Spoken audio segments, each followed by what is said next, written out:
네, 오늘 말씀은 마태복음 14장 13절에서 21절의 말씀입니다. 저와 여러분이 한 절씩 교독하시겠습니다. 이 소식을 들은 예수께서는 거기서 배를 타고 조용히 외딴 곳으로 가셨습니다. 사람들이 이 소문을 듣고 여러 마을에 나와 걸어서 예수를 따라갔습니다. 예수께서 도착해서 보시니 마른 무리가 있었습니다. 예수께서는 그들을 불쌍히 여기시고 아픈 것을 고쳐주셨습니다. 저녁 때가 되자 제자들이 예수께 다가와서 말했습니다. 이곳은 외딴 곳이고 날도 이미 저물었습니다. 사람들을 보내 마을로 가서 각자 음식을 사 먹게 하시지요. 예수께서 대답하셨습니다. 그들이 멀리 갈 필요가 없다. 너희가 그들에게 먹을 것을 주라. 제자들이 대답했습니다. 우리가 가진 것이라고는 여기 빵 5개와 물고기 2마리뿐입니다. 예수께서 말씀하셨습니다. 그것을 내게 가져오라.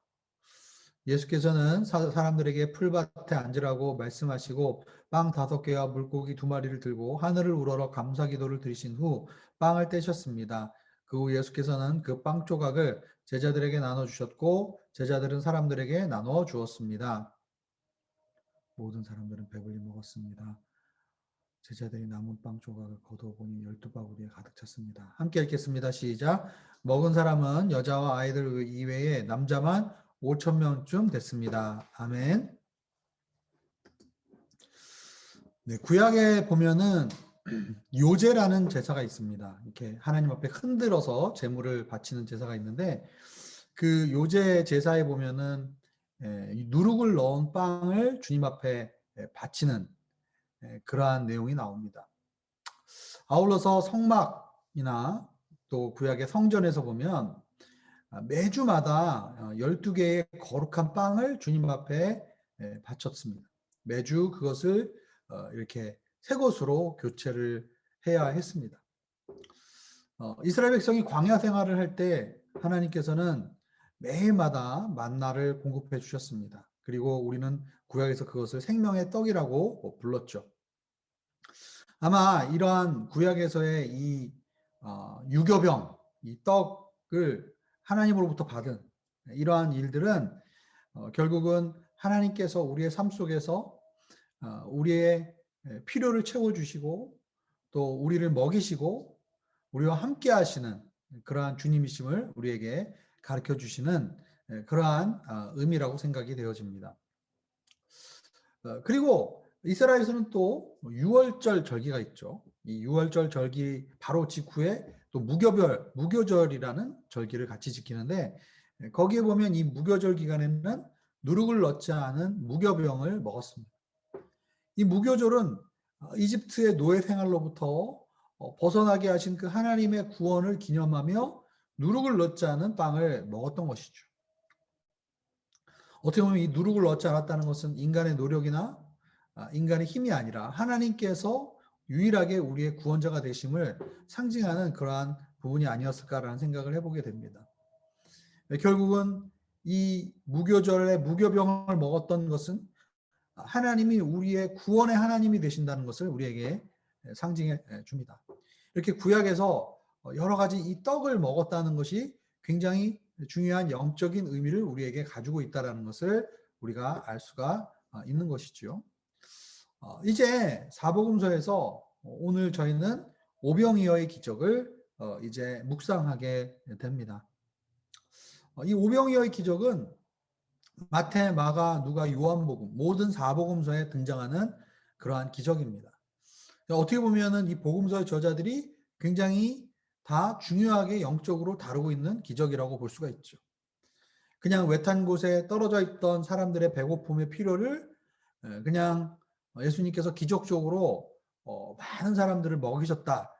여기에만 아마 중요도가 있는 것이 아닐 거라는 생각을 해보게 되죠. 왜냐하면 이 사복음서에서 이 기적을 다 다루고 있기 때문이죠. 그리고 복음서의 기록마다 마태복음, 마가복음, 누가복음, 요한복음마다 조금씩 이 오병이어의 기적을 다른 관점에서 조금씩 색다르게 이렇게 이제 표현하고 있습니다. 그래서 어떻게 보면 이 사복음서의 저자들이 이 오병이어의 기적을 입체적으로 우리에게 보여준다라고도 할 수가 있겠죠. 오늘 본문에 보면은 이 오병이어의 기적의 배경은 어떻습니까? 어제 우리가 읽어본 마태복음 초반부에 어떤 사건이 나옵니까? 세례 요한이 결국은 헤롯에게 이제 죽음을 당하는 그런 아주 슬픈 그러한 사건이 기록이 되어 있습니다. 세상 나라에서 정치적인 이해에 따라서 구약 선지자를 대표하는 그러한 인물인 세례 요한을 죽인 사건이죠. 이 세상의 권력과 부와 명예는 결국은 하나님의 공의를 부정하고 죽이려고 했다라고도 우리가 생각해 볼 수 있겠습니다. 결국 세상의 권력은 사람의 생명을 잃게 하고 살인을 자행하는 그러한 일들을 행하는 것을 보게 됩니다. 최근에 미얀마에서 군사 쿠데타가 일어났고 또 이 군부에 자신들의 권력을 이제 빼앗기 위해서 수많은 사람들의 목숨이 희생되고 있는 안타까운 현장을 우리는 또한 다시 한번 목도하고 있습니다. 결국은 세상의 권력을 통해서 생명이 나타나는 것이 아니라 생명이 잉태되는 것이 아니라 오히려 생명을 죽이는 그러한 모습을 우리는 보았습니다. 자, 이러한 사건이 일어났을 때 이 소식을 들은 예수께서는 어떻게 하셨습니까? 배를 타고 조용히 외딴 곳으로 가셨습니다. 하나님의 공의에 응징을 해야 되지 않겠느냐? 피해 복수를, 요한의 그 헛된 죽음에 대한 피해 복수를 해야 되지 않겠느냐? 군중을 동원하고 정치 세력화해서 그래서 이 로마 그리고 이 헤롯의 폭정에 항거하는 그러한 일들을 하지 않으셨어요. 주님은 오히려 외딴 곳으로 조용히 물러나셨습니다. 왜 주님이 외딴 곳으로 물러나셨을까요? 여러 가지 의미가 있을 수 있겠죠. 세례 요한의 그 죽음을 추모하는 그러한 마음일 수도 있으셨겠고,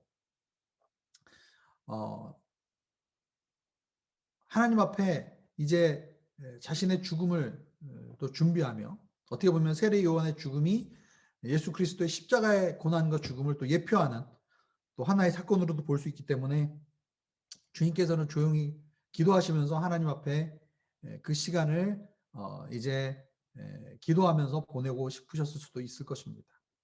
어쨌든 외딴 곳으로 가셔서 하나님 앞에 조용한 시간을 가지시고자 했죠. 인간적인 복수나 피해 복수, 정치 세력화를 하지 않으시고 오히려 하나님 앞에 하나님의 때와 하나님의 방법을 기다리시는, 조용히 기다리시는 주님의 모습을 보게 됩니다. 그런데 14절에 보면 이미 예수님께서 도착해 보니 많은 사람들이 기다리고 있었어요.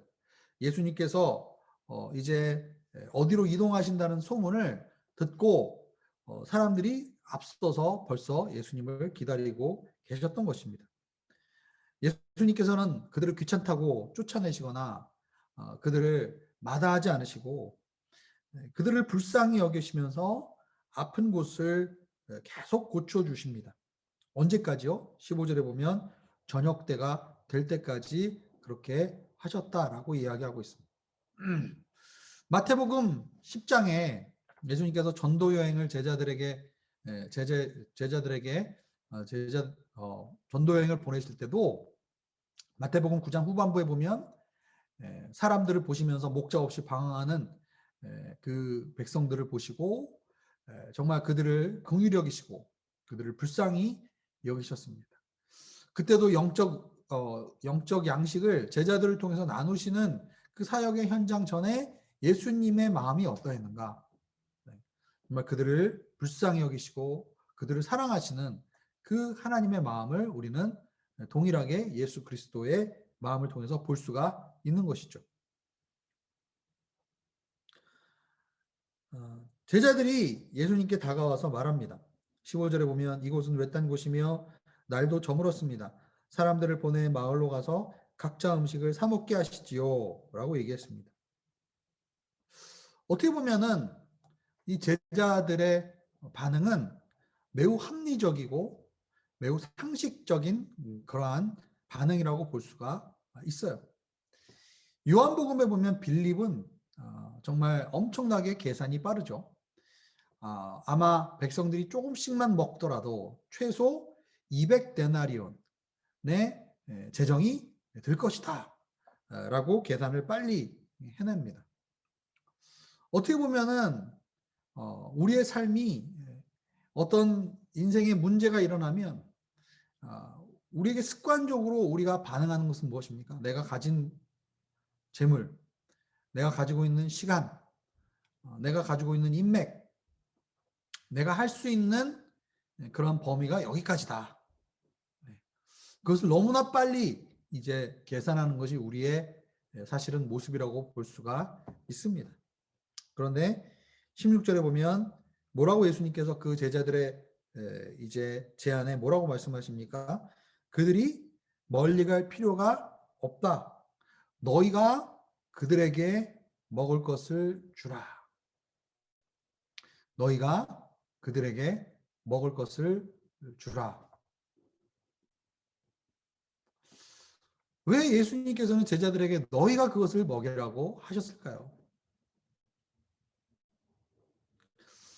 예수님께서는 아마 이렇게 황당한 예수님의 명령에 대해서 제안에 대해서 어떠한 반응을 제자들에게 기대하셨을까요? 야, 참 논리적으로 황당하고 참 이상한 제안을 하셨다. 이상한 명령을 우리에게 주셨다라고 생각하는 것일까요?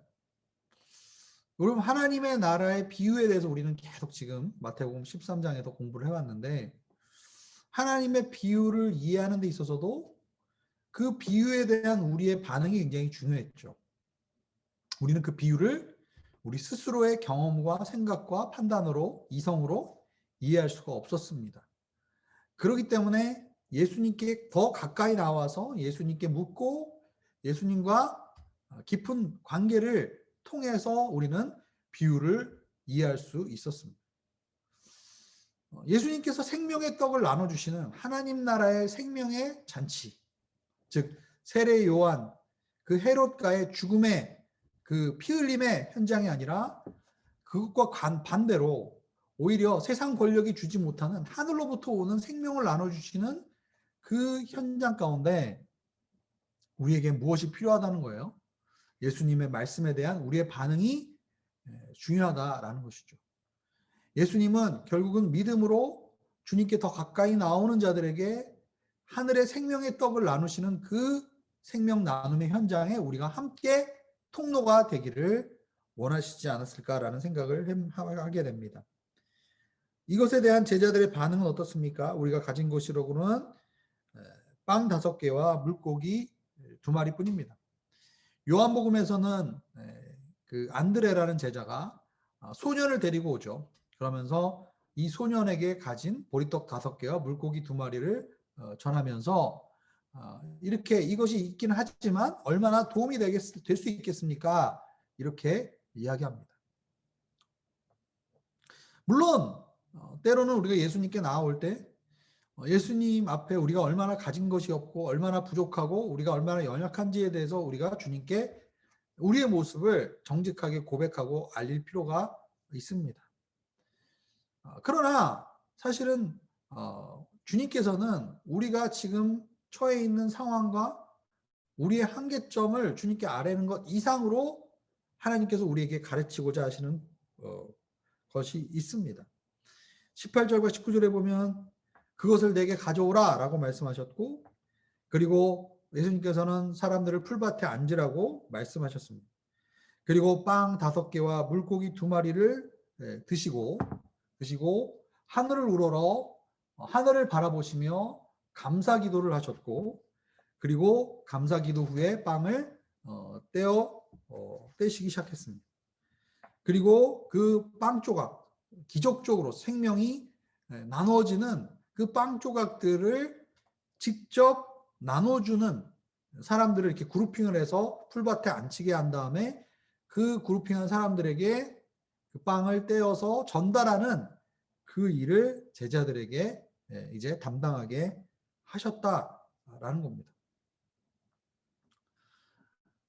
예수님께 나아오는 자는 분명히 상황 그 자체를 주님께 아뢰는 것도 중요하지만 상황을 뛰어넘어서 그 상황 너머에 계시는 그 하나님께 집중하며 그리고 아무것도 염려하지 말고 감사함으로 하나님께 기도하며 아뢰는 그 예수님의 모습에 통해서 예수님께서 하시고자 하는 그 일 가운데 우리가 집중하는 것이 필요합니다.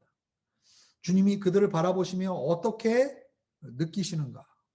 그리고 주님이 이 일 가운데, 이 상황 가운데 어떤 일을 행하기를 원하시는가에 우리의 포커스가 맞춰지는 것이 필요합니다. 때로는 정말 우리가 힘든 인생의 여정이나 고난 속에서 어떻게 우리가 기도해야 될지 모를 때가 있어요. 그럴 때 먼저 우리가 감사함으로 주님 앞에 우리의 아랠 것을 하나님 앞에 아뢰면서 모든 지각에 뛰어나신 그리스도의 평강이 우리의 마음과 생각을 지키시고 그리고 우리가 관대함으로 하나님 앞에 나아갈 때 하나님께서 정말 그 일 넘어 하나님께서 느끼고 계신 하나님께서 행하시고자 하는 바를 우리가 정말 바라보는 것이 중요하다고 할 수가 있겠습니다. 이러한 기적을 통해서 모든 사람은 배불리 먹었고 제자들이 남은 빵 조각을 보니 12바구니가 남아 있었습니다. 어떤 분들은 이 구절을 보면서 예수님께서 쓰레기를 깔끔하게 치우기를 원하신다. 환경을 보호하기를 원하신다. 이렇게 생각하실 수도 있겠습니다. 그러나 굳이 여기서 12바구니라고 얘기하는 것은 무엇일까요?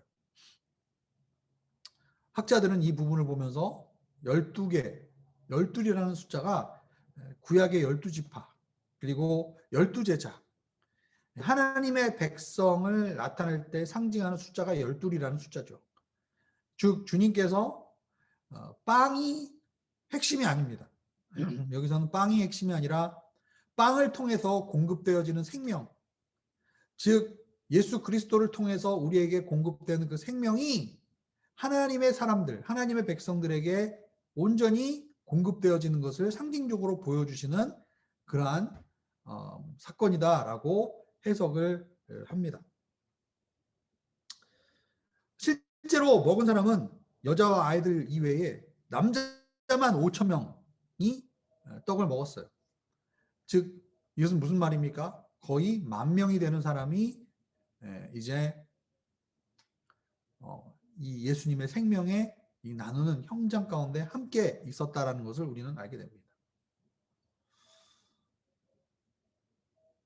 요한복음에 보면 이 오병이어의 기적 이 사건 이후에 사람들이 예수님께로 다시 다가옵니다. 그때 주님께서 너희가 나를 찾는 까닭은 표적을 보았기 때문이 아니라 빵을 먹고 배불렀기 때문이다 라고 얘기하고 계십니다. 즉 이 오병이어의 사건의 본질은 그냥 예수님이 기적적으로 빵을 가지고 이들을 먹이신 사건 그 이상이라는 것을 우리에게 알려주시죠. 사실은 표적을 우리에게 가르쳐주기 위함입니다. 썩어질 양식을 위해서 일하지 말고 영생하기까지 남아있는 양식을 위해서 일하라.